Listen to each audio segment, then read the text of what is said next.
জয় গুরু, জয় মাতারা, জয় গুরু বামদেব। আপনাদের সকলকে আমার ইউটিউব চ্যানেল তন্ত্রমন্ত্র যন্ত্রে স্বাগত জানাচ্ছি। আমি প্রসূন কুমার চক্রবর্তী।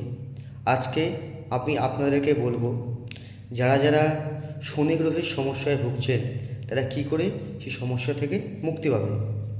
দেখুন, শনি সাড়ে সাতি, শনির ঢাইয়া, শনি যদি কারো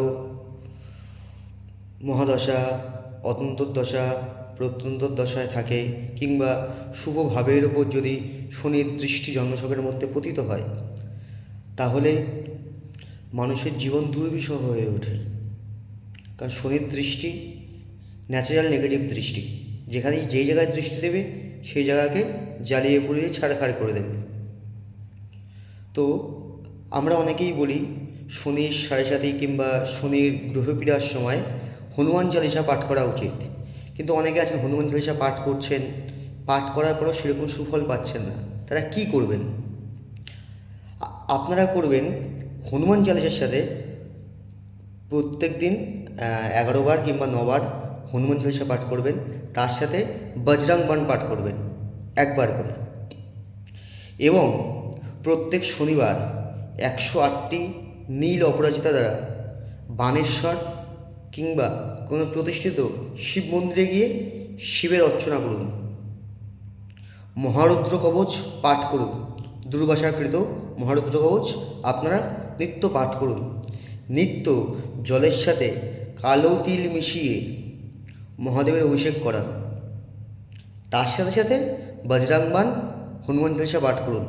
এবং একটি মন্ত্র আপনাদেরকে আমি বলছি, সেই মন্ত্রটা 108 বার নচেত 28 বার জপ করবেন। মন্ত্রটি হলো ওং হং হনুমতে রুদ্রাত্মকায় হুং ফট স্বাহা। এই মন্ত্রটি 28 বার বা 108 বার জপ করুন। তার সাথে শিব পঞ্চাক্ষরী মন্ত্র প্রতিদিন জপ করবেন এবং 10 বার নচেত 28 বার শিব গায়ত্রী জপ করবেন।